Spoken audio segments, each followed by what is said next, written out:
Class 7. Welcome back to your computer online classes. I am Rohit Singh, and today we are going to discuss the same chapter, that is more on QBasic. We have covered statements, do while loop, for loop, if else statements, all these things till now. Today our topic of discussion is graphics. Okay, so QBasic can also be used to draw figures and diagram.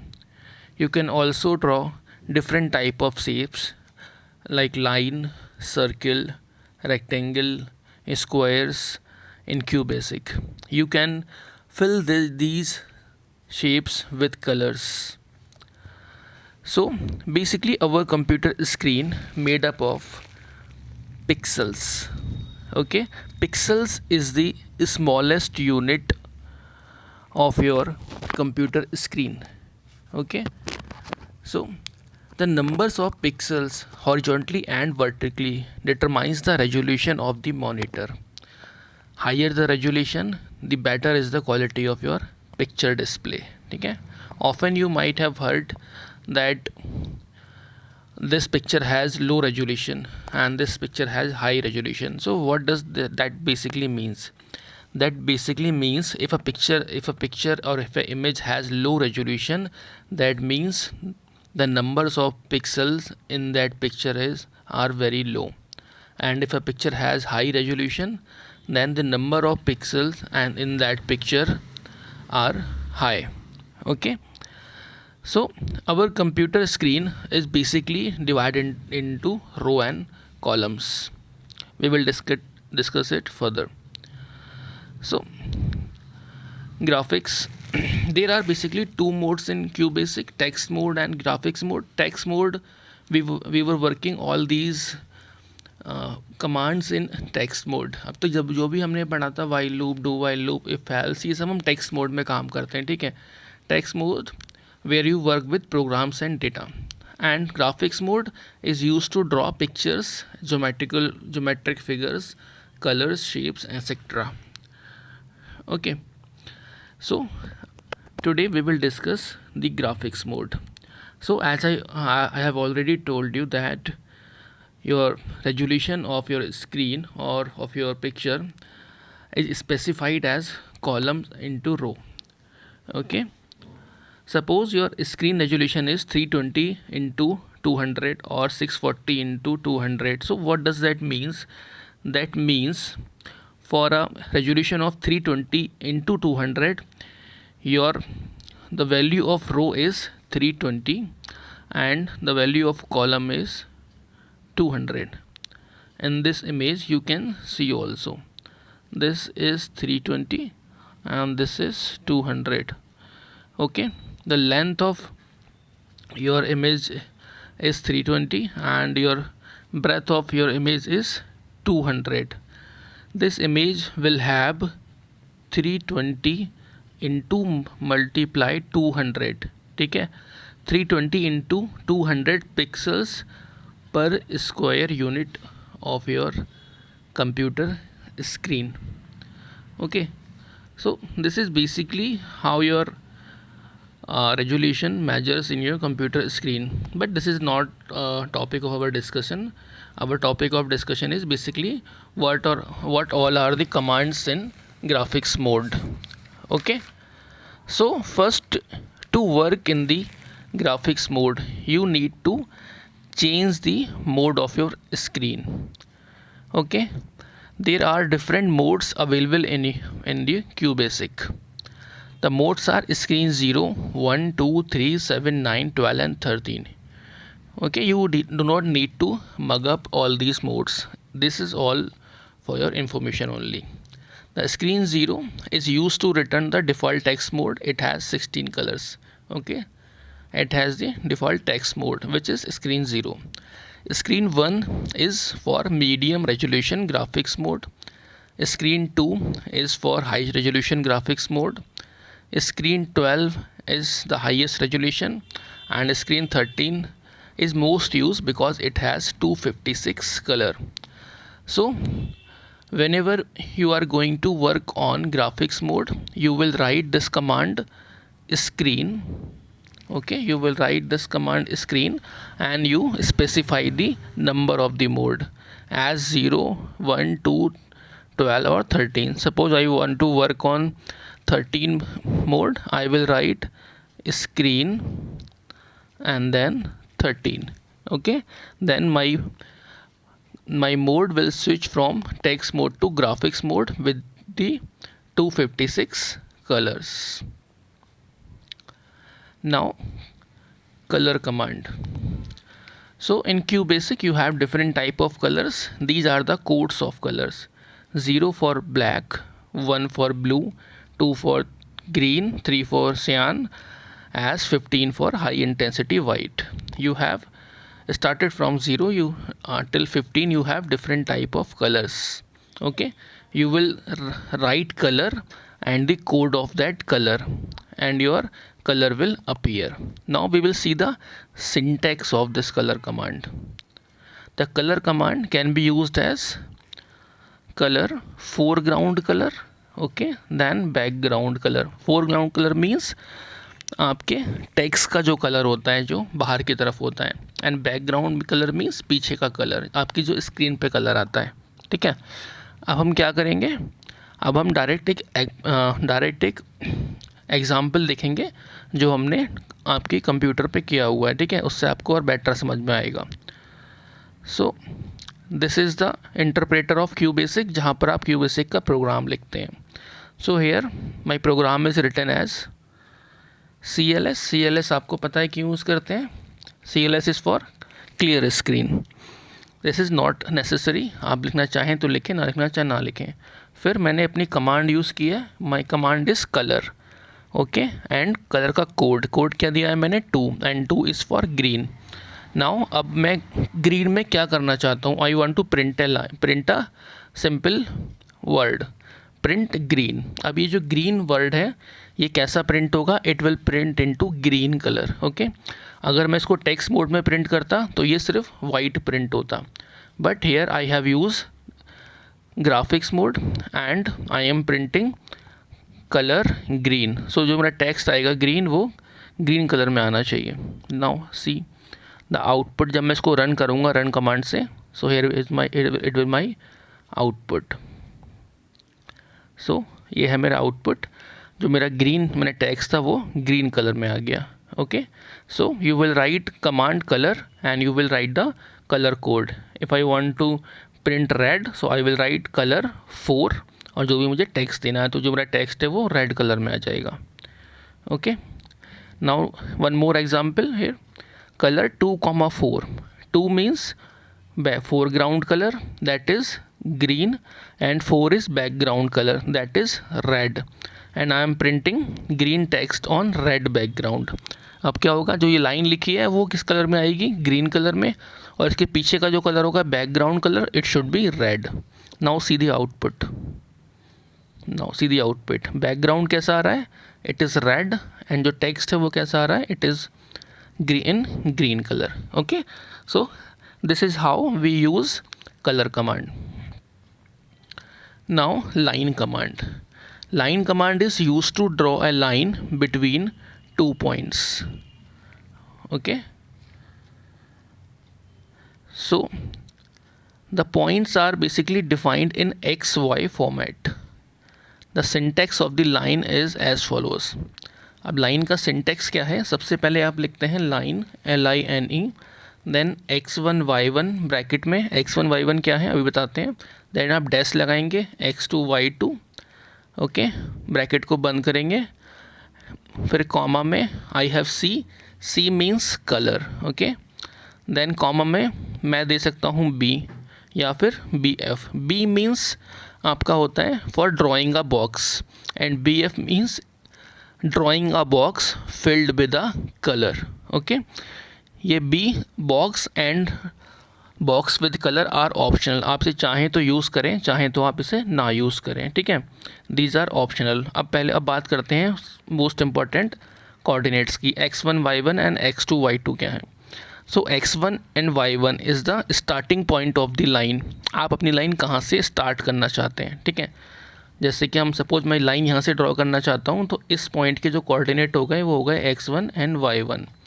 And line यहाँ तक draw करना चाहता हूँ, तो इसके जो coordinate हो जाएंगे वो x2 एंड y2, और लाइन इस तरह से ड्रॉ हो जाएगी। ओके, सो और x1 x2 क्या हैं, these are column numbers and y1 y2 are the rows number, ठीक है। तो आपको सिर्फ करना क्या है, आपको इनकी वैल्यू प्रोवाइड करनी है, x1 y1 की और x2 y2 की। And in the C means colour, आपकी जो लाइन है, जो लाइन ड्रॉ होगी वो आपको किस कलर में चाहिए, ठीक है। अब एक प्रोग्राम देखते हैं, इससे आपको ये और बेटर समझ में आ जाएगा। So here is my programme. Okay, screen 9 मैंने क्या नाम है 9 जो आपका मोड था उस मोड की स्क्रीन यूज़ की है, और 9 मोड की जो स्क्रीन होती है that has 16 colours on the screen, और इसका जो रेजोल्यूशन होता है दैट इज़ 640x480, ठीक है। वो आपको याद करने की ज़रूरत नहीं है फ़िलहाल। नाउ अब मुझे लाइन ड्रॉ करनी, तो लाइन ड्रॉ करने की कमांड क्या है, दैट इज़ लाइन। ओके, अब ब्रैकेट में मुझे देने हैं कोऑर्डिनेट्स x1 y1 के, वो मैंने दिए 20, 15, और लाइन कहाँ तक ड्रॉ करनी है मुझे 90, 90 तक लाइन ड्रॉ करनी है। और लाइन का कलर कैसा है, द कलर इज़ 10 का मतलब होता है light green.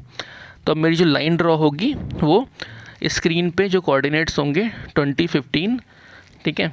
Suppose here I have 20, 15 and here I have 90 into 90।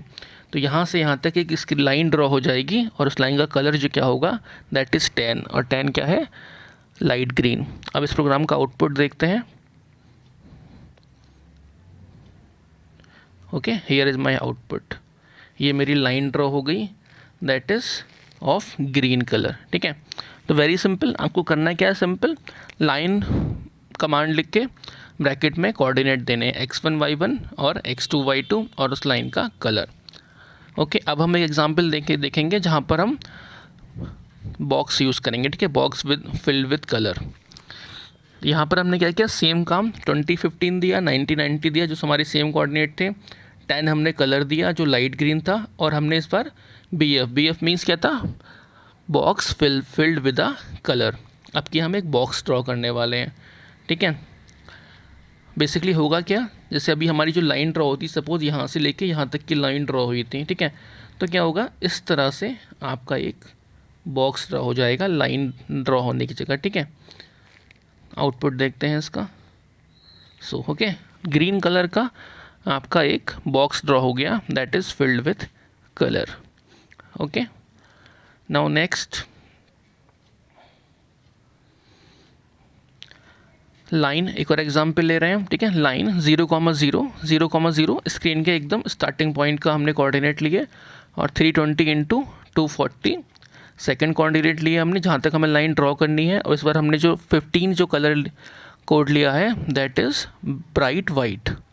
Okay, तो सपोज 0,0 मेरा एकदम स्क्रीन के कॉर्नर पे यहाँ पर होगा, 320, 40 यहाँ पर होगा, तो इस तरह से एक लाइन ड्रॉ हो जाएगी, उसका जो कलर होगा वो होगा ब्राइट वाइट। तो इसका आउटपुट देखते हैं, और इसका आउटपुट है कुछ ये, ठीक है। आपकी एक लाइन ड्रॉ हो गई जो आपने कोऑर्डिनेट दिए उस कोऑर्डिनेट के हिसाब से, और आपकी जो लाइन का कलर है that is bright white. Okay, I hope आपको ये समझ आ रहा हो। Now next is circle command. Okay, तो circle command is use to draw a circle और ellipse in QBasic. Same, you need to define the coordinates of the center and the radius of the circle and a color. So syntax पे बात करते हैं पहले। Syntax क्या है, circle, circle लिखना है आपको x, y आपको कोऑर्डिनेट्स देने हैं कि आपको जो लाइन ड्रॉ करनी है पूरी स्क्रीन पे कहाँ पर करनी है, ठीक है। सपोज मैंने दिया 100, 100 और 100, 100 आपकी स्क्रीन पे इस जगह आता है, ठीक है। तो ये आपने पॉइंट दे दिया जहाँ से आपको सर्किल ड्रॉ करना है। उसके बाद रेडियस, सपोज आपने रेडियस दी थी 10, तो क्या होगा 10 रेडियस का एक सर्किल इस तरह से ड्रॉ हो जाएगा। Okay, R is the colour, sorry R is the radius, C is the colour, SA and EA these are optional, you do not need to write them, as A is the starting angle and EA is the ending angle of the arc. अब हम इसका example देखते हैं. सो this is my example. इस circle 320, 240 ये मैंने अपने screen के कोऑर्डिनेट दिए जहाँ पर मुझे सर्किल ड्रॉ करना है. सर्किल की जो रेडियस है दैट इज़ 100 और सर्किल को जो मैंने कलर चूज़ किया है that is 15. 15 means bright white. अब इसका हम आउटपुट देखते हैं. सो ब्राइट वाइट में मेरे पास एक सर्किल ड्रॉ हो गया. Okay, so in this way we can draw a circle. Now next is my paint command. जैसा कि as a name suggest, paint command is use to fill any close figure और area with a specified colour. Suppose मैंने अभी एक circle draw किया था, वो circle मेरा कैसा था, विदाउट एनी कलर था. अब मैं चाहता हूँ सर्किल को किसी कलर से फिल करना, तो मैं क्या करूँगा, I will use paint command. Okay, so इसका सिंटेक्स क्या है, पेंट x, y कहाँ कहाँ पर आपको कलर यूज़ करना है and C is the colour of the code. Okay, now see the example. हमने एक सर्किल ड्रॉ किया. सर्किल कैसे ड्रॉ करते हैं, सबसे पहले हम क्या देते हैं, कोऑर्डिनेट्स कहाँ पे सर्किल ड्रॉ करना है, दैट हमें radius then colour code. Circle का जो आउटर पार्ट है उसका कलर क्या होगा.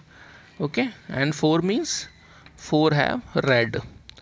नाउ पेंट, अब हमें सर्किल को पेंट करना है तो हमने पेंट कमांड दी. 100, 100 सेम जगह पे हमें कलर करना है जहाँ पे हमारा सर्किल है. और किस कलर का सर्किल चाहिए हमें, रेड कलर का, तो 4 दे दिया. अब जो मेरा ब्लैंक सर्किल था वो कैसा हो जाएगा, it will be of red colour. C the output, जो मेरा सर्किल है वो रेड कलर का हो गया. Okay, very easy. सिर्फ आपको सिंटेक्स याद रखना है, और सिंटेक्स भी कुछ नहीं है, जो कमांड है उसका नाम और कोऑर्डिनेट्स और कलर है. Now in the end we have sounds. How to use sounds? So you can also add sounds in your program. The beep statement is used to produce a beep sound, and second state command is sound. It is used to specify the beep intensity. Okay, अगर मैं beep command use करता हूँ तो by default जो मेरे पास beep का sound है वो मैं यूज़ करूँगा, और मैं चाहता हूँ beep की इंटेंसिटी को बढ़ाना. ठीक है, तो मैं कौन सी कमांड को यूज़ करूँगा, I will use sound command. Okay, sound command से मुझे बेनिफिट क्या मिलता है, मैं अपनी बीप की साउंड है उसकी वॉल्यूम को बढ़ा सकता हूँ, उसकी इंटेंसिटी को बढ़ा सकता हूँ बेसिकली. और इसकी रेंज कितनी गिवन है मेरे पास, from 37 to 32,716. And now sound command में मेरे पास 2 ऑप्शन गिवन होते हैं. एक होता है एफ, दैट इज़ फ्रीक्वेंसी जो हमने बात कर ली. सेकंड होता है डी, ड्यूरेशन, कितने टाइम तक मुझे बीप की आवाज़ सुननी है. Okay, so we will specify 2 things if I am using sound command. First, frequency कितनी इंटेंसिटी का साउंड चाहिए मुझे. सेकंड, ड्यूरेशन, कितने सेकंड्स तक मैं वो साउंड सुनना चाहता हूँ. बस हमें कुछ नहीं करना है, ये कमांड हम नाम लिख देंगे और हो जाएगा. एग्जाम्पल देखते हैं डायरेक्टली. सो हेयर, यहाँ पर मैंने लिखा इनपुट. इनपुट से क्या होता है, जो भी इनपुट के आगे आप लिखते हो एज इट इज़ आपकी स्क्रीन पर प्रिंट हो जाता है. तो यहाँ पर मैंने प्रिंट कर दिया, to hear a beep press the enter key. Enter key press करते ही आपको क्या होगा, बीप की आवाज़ सुनाई देगी. और बीप की आवाज़ सुनने के लिए आप क्या यूज़ करोगे, you will use this beep command. So I have written beep. Okay, और जैसे इस प्रोग्राम को मैं रन करूँगा तो मेरे सामने क्या लिखा हुआ आएगा, to hear a beep press the enter key. और जैसे ही मैं एंटर की को प्रेस करता हूँ मुझे एक बीप की आवाज़ सुनाई देगी, छोटी सी, फॉर हाफ अ सेकेंड. ठीक है, टी ख़त्म. और अगर मैं चाहता हूँ इस बीप की साउंड को लंबे टाइम तक सुनना, इसका टाइम बढ़ाना और इसकी इंटेंसिटी बढ़ाना, तो आई will use sound command. Sound का एग्जाम्पल देख लेते हैं. देखिए, साउंड 900, मैंने intensity the 10. For the 10 second I want to play the beep sound. So when I will run this program, so क्या लिखा हुआ आएगा, to hear a different sound press any key. जैसे ही मैं कोई की प्रेस करता हूँ तो क्या होगा, मेरे पास 10 सेकेंड तक 900 इंटेंसिटी की बीप मुझे सुनाई देगी. Okay, so this is it. This was the last topic of your chapter, that is of sound. So I hope आपको आज की क्लास में समझ आया हो. काफ़ी नई नई चीज़ें सीखी हमने. How to draw lines, circle, colours, how to use sound in QBasic. If you have computer at your home, you can install QBasic. You can download QBasic from the internet and you can type these programs. Okay, and if you find any difficulty, you just can call me. So in next class we will discuss question answer of this exercise. Till then, take care.